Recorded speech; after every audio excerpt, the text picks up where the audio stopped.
ഡൽഹിയിൽ നിന്നൊരു വാർത്തയാണ്. സീലംപൂരിൽ 4 നില കെട്ടിടം തകർന്നു വീണു. 4 പേരെ രക്ഷപ്പെടുത്തിയെന്നാണ് വാർത്ത. 6 പേർ ഇനിയും ഈ കെട്ടിടത്തിൽ കുടുങ്ങിക്കിടക്കുന്നുവെന്നും വിവരമുണ്ട്. വിനീത വിജി ചേരുന്നു. വിനീത, വിശദാംശങ്ങൾ. എപ്പോഴാണ് ഈ കെട്ടിടം തകർന്നു വീണ അപകടം ഉണ്ടായത്?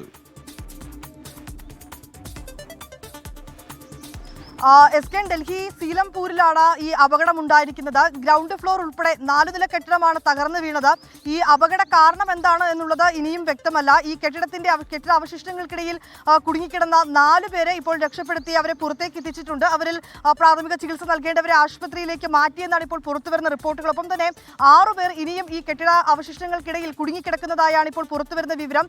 ഒപ്പം തന്നെ കൂടുതൽ ആളുകൾ ഈ കെട്ടിട അവശിഷ്ടങ്ങൾക്കിടയിൽ കുടുങ്ങിയിട്ടുള്ളത് ഉൾപ്പെടെയുള്ള കാര്യങ്ങൾ പരിശോധിക്കുകയാണ്. ഇപ്പോൾ മേഖലയിൽ നാട്ടുകാരുടെയും ഒപ്പം തന്നെ ഫയർഫോഴ്സിന്റെയും ഒക്കെ സഹായത്തോടു കൂടി ഈ രക്ഷാപ്രവർത്തനം പുരോഗമിക്കുകയാണ്. നമുക്ക് ഇതുമായി ബന്ധപ്പെട്ടുള്ള ദൃശ്യങ്ങളിൽ നിന്ന് തന്നെ വളരെ വ്യക്തമാണ്. ഒരു ഇടുങ്ങിയ മേഖലയാണ്, ഒരു ഇടുങ്ങിയ വഴിയിലൂടെയാണ് ആ കെട്ടിടത്തിന്റെ ഉള്ളിലേക്കൊക്കെ തന്നെ നമ്മൾ പോകേണ്ടത്. അവിടെ പോകുമ്പോൾ പൂർണ്ണമായും ആ കെട്ടിട അവശിഷ്ടങ്ങൾ ഇങ്ങനെ നിലംപതിച്ചിരിക്കുന്ന ദൃശ്യങ്ങളാണ് ഇപ്പോൾ പുറത്തു വരുന്നത്. അതുകൊണ്ട് തന്നെ ഈ രക്ഷാപ്രവർത്തനം ഒരു അല്പം പ്രയാസം തന്നെയാണെന്നാണ് ആ ദൃശ്യങ്ങളിൽ നിന്ന് നമുക്ക് വ്യക്തമാകുന്നത്. ഏതാണെങ്കിലും ഈ കുടുങ്ങിക്കിടന്ന 4 പേരെ സുരക്ഷിതമായി പുറത്തേക്ക് എത്തിച്ചിട്ടുണ്ട്. ഇവരെ ആശുപത്രിയിലേക്ക് മാറ്റിയിട്ടുണ്ടെന്നാണ് ഇപ്പോൾ പുറത്തുവരുന്ന റിപ്പോർട്ടുകൾ. കൂടുതൽ ആരെങ്കിലും അവിടെ കുടുങ്ങിക്കിടക്കുന്നുണ്ടോ ഉൾപ്പെടെയുള്ള കാര്യങ്ങൾ പരിശോധിക്കുകയാണ്. ഇപ്പോൾ ഫയർഫോഴ്സിന്റെ 7 യൂണിറ്റുകൾ ആ സ്ഥലത്ത് എത്തിയിട്ടുണ്ട്. രക്ഷാപ്രവർത്തനം മേഖലയിൽ തുടരുകയാണ്.